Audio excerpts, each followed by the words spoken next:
Kia ora and welcome to Sector Report. Today, careers for young people in agriculture. Kevin Bryant, who runs the Agriculture ITO, or Industry Training Organisation, talks on-farm training and the huge range of courses available for those wanting a career on the land. We travel to dairy farms where old hands are busy teaching the intricacies of farming to their keen young chargers. And we explore career opportunities in dairying with Dairy NZ's Industry Education Facilitator, Bill Barwood. But first, I talk to fellow educator, Kevin Bryant.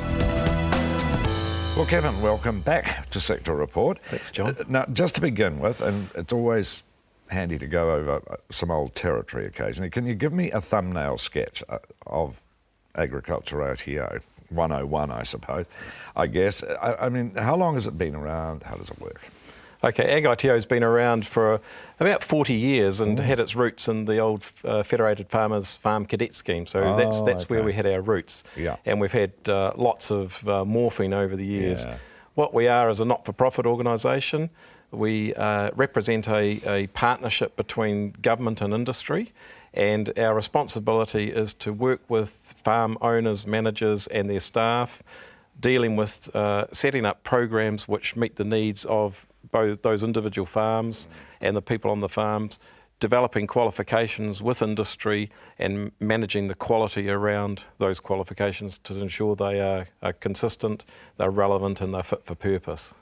So the young people that come in under your wing, am I right in thinking that once they've actually completed a course, they actually come out as a good old-fashioned apprentice, like a carpenter or a mechanic? Yes, we do have... Are they called cadets and apprentices? We do have apprentices for the young people, and we have a lot of other programs for a few of the more mature people in the industry, like myself. Right. So where do your trainees come from? What sort of background do they have in general?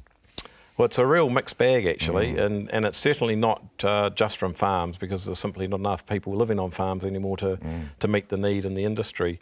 So we get a lot of people coming through from school. About 40% of our people are under the age of 21. There's a lot of people coming through from schools all around the country. We get people coming through the pre-employment programs that Tauratahi and Telford run, and we help them into the workforce and into jobs there.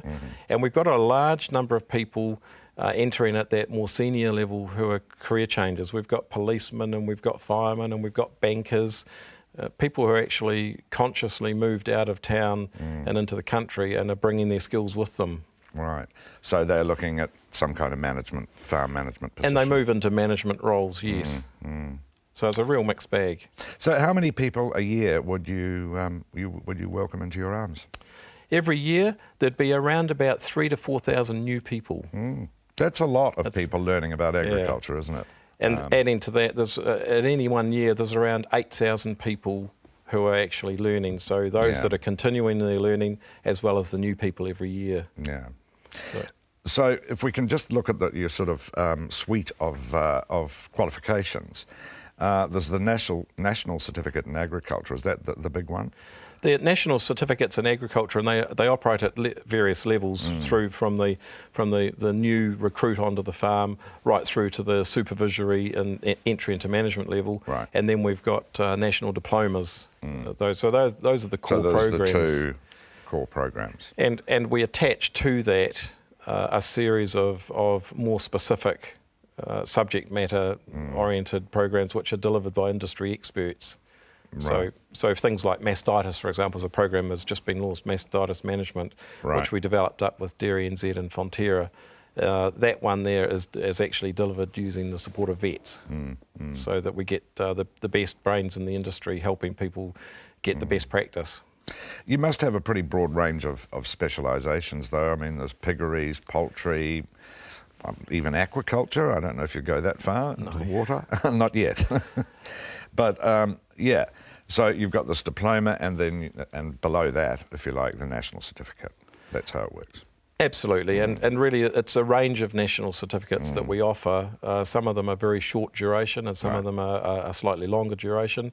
And we've got to cater for the needs of 11 sectors that we work with. Right. What are those? So they include, they're dominated by the pastoral sector, by dairy and beef and lamb and wool. and we work with pork, we work with poultry, the water industry. There's a lot of activity happening in there, and I guess that's moving from the tradition of water treatment, wastewater treatment and reticulation, which is urban oriented, but very much moving into water quality, irrigation, which is storage, directly impacting on the rural sector. Absolutely. Yeah. And we also do things like we work with the bee industry. We organise qualifications for the bee industry, and so it's quite a wide range, but dominated by the pastoral. Yeah, understandably, considering what sort of country we are. But how does the participation show up? What are the most popular ones, and what are the ones you'd like to see more trainees getting into? I guess what's most popular is driven by demand, right. and that demand is the dairy industry, right. and the dairy industry accounts for 55% of our activity. Really? Purely and simply because of the large numbers of people employed in the industry. When you've got an industry of 30,000 full-time staff, that's a lot of people that need support. It certainly is. I think where we want to and where we are pushing more effort is into that management arena, because the performance of the industry, and this is not limited to the dairy industry, this is across all industries, the performance of the industry is going to be most positively impacted on by having good managers who know how to analyse data, think critically, deal with problems such as droughts and floods in ways which actually minimise the impact. And a big part of that is actually having good quality people management. Absolutely. So that's where we're pushing the boat. That's where the need from the industry perspective is, not taking anything away from the need to have good people working in all those roles on those farms. We have a critical need to improve the quality of our management. Yeah. Now, Tertiary Education Minister Stephen Joyce has shifted more money into the universities, but he's taken funding away from the industry training organisations in order to feed the universities. How much is that lower funding going to affect your ITO's performance? Well, we don't believe it's going to affect our performance. It's changing our business, and I think the important message here is that the Minister has a need to improve the performance of the whole industry training sector, and we're obviously part of that sector. When less than half the people who are in training through industry training organisations emerge with qualifications, that's an issue for the Minister, and it's an issue for the taxpayer. So we're actually supportive of the Minister's drive here, primarily because it's a short-term focus. Short-term, but what sort of undertakings has he given? Well, the Minister's given an undertaking that if we perform, and there's a set of KPIs which we have to operate to continue to access that funding from the government. If we perform to those KPIs, then we will be supported in 2012. So 2011 is going to be a tough year. We are not going to be reducing our commitment to training in terms of the volume of activity. We will be increasing our commitment to getting people achieving what they need to achieve. So actually our performance is going to increase, but it's going to be more focused. So we're having to marshal our resources. We've lost $3 million of government funding. Yeah, that was going to be my next question. How much money are you losing? That's quite a bit, is it? It's a significant chunk out of a $23 million business. That certainly is. So we have to drive ourselves hard, and we are, and we have to make sure that every dollar we spend is a winning dollar. So that's going to put some pressure back onto our conversations on farm. Indeed it will. Well, it's going to be interesting to see how 2011 works out for you with a bit less money in the bank to play with. So look, Kevin, thanks very much for coming up from Wellington to talk to us today. Really appreciate it, and it was a great insight into where training is at. My pleasure, thanks. Thank you. Kevin Bryant of the Agriculture ITO there. Coming up, travel with me to dairy farms where the owners have taken on trainees.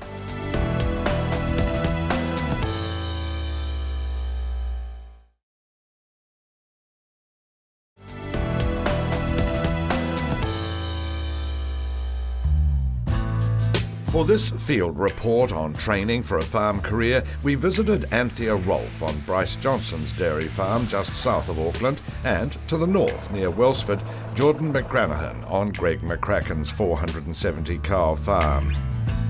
for both. Their courses are a mixture of theory with written assignments and practical learning on the job.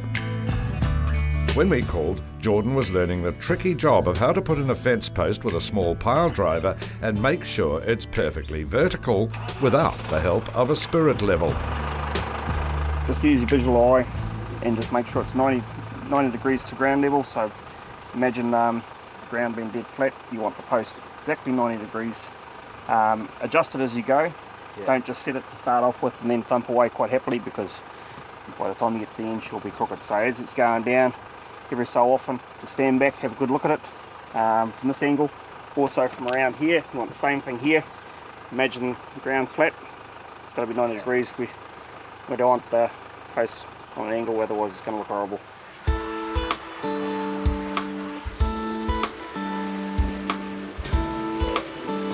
On Anthea's farm, it's time to clean the vat, a chore she's used to doing every second day.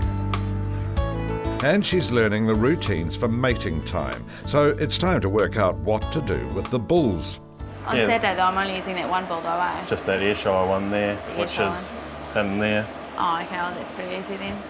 So why do these young people decide to take on Agriculture ITO's course with its 5 levels of hard slog?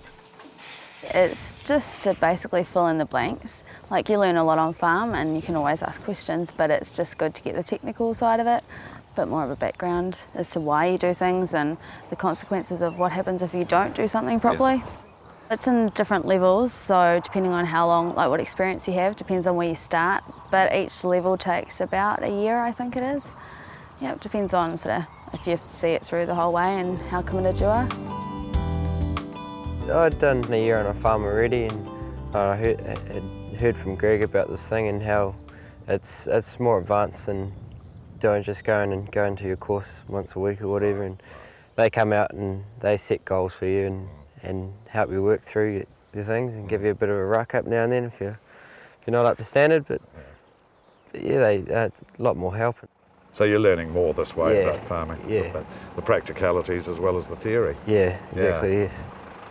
For the farmers, it's a case of being a practical instructor, and that means carrying a lot of responsibility.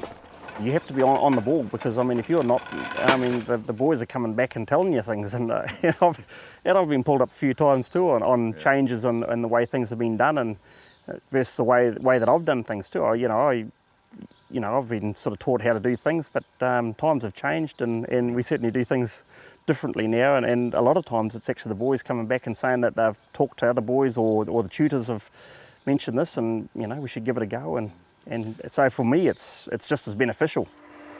She throws questions at me too, and I have to walk away and scratch my head sometimes.